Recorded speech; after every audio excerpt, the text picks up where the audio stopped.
السلام علیکم ورحمۃ اللہ وبرکاتہ۔ سفر آخرت کے اس حلقے میں ایک بار پھر آپ سب کے ساتھ حاضر، امید اور خوف کے درمیان لٹکتی ہوئی یہ زندگی، جہاں امید بھی ہے، خوف بھی ہے کہ پتہ نہیں کل ہمیں ملے گی یا نہیں ملے گی، اور امید ہے کہ انشاءاللہ ضرور ملے گی۔ اور اسی خوف اور امید کے درمیان اپنی آخرت کو بہترین بنانے کی تدابیر۔ تو انہی تدابیر میں سے ایک تدبیر یہ تھی کہ ہم ہر ہفتے اس حلقے میں بیٹھ کر اپنے سفر آخرت کے سفر کی تیاری کرتے ہیں۔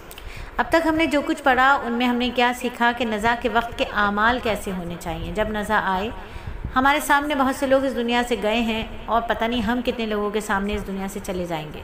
تو یہ آنے جانے کا سلسلہ ہے جو ازل سے چل رہا ہے اور ابد تک چلتا رہے گا۔ یہ اللہ کا قانون ہے کہ اللہ نے جس جان کو اس دنیا میں بھیجا اسے بالآخر موت کا ذائقہ چکھ کر اس دنیا سے واپس جانا ہے۔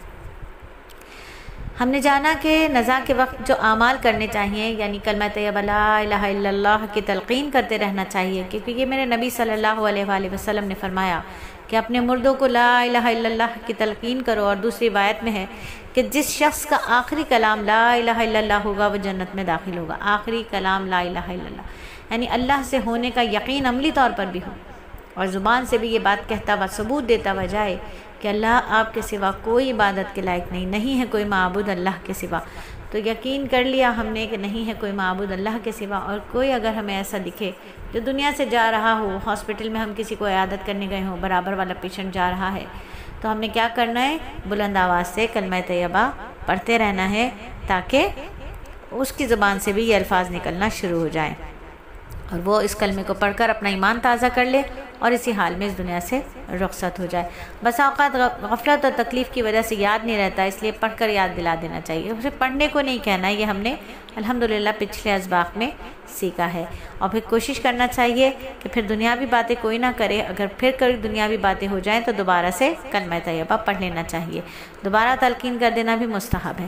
سورہ یاسین کی تلاوت کرنا چاہیے کہ نبی صلی اللہ علیہ وآلہ وسلم کا ارشاد ہے، تم اپنے مرنے والوں کے پاس سورہ یاسین پڑھا کرو، مرنے والوں کے پاس سورہ یاسین کی تلاوت کریں تاکہ جاں کنی کی اس حالت میں مرنے والے پر تکلیف آسان ہو جائے، اس کی شدت میں کمی آ جائے۔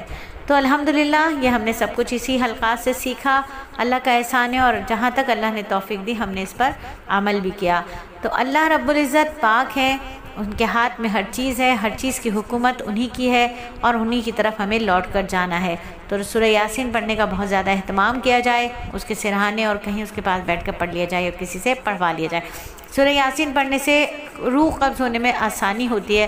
حضرت صفوان رحمۃ اللہ علیہ فرمایا کہ غزیب بن حارث رحمۃ اللہ علیہ جانکنی نزا کی حالت میں تھے، بعض مشائخ ان کے پاس تھے، کہا کوئی ہے جو ان کے پاس سورہ یاسین پڑھے؟ پس صالح بن شریح نے سورہ یاسین پڑھنا شروع کیا، اور 40ویں آیات پر ہی پہنچے تھے کہ ان کی روح آسانی سے نکل گئی۔ تو انہوں نے کہا کہ جب میت کے پاس سورہ یاسین پڑھی جاتی ہے تو موت میں سہولت ہوتی ہے۔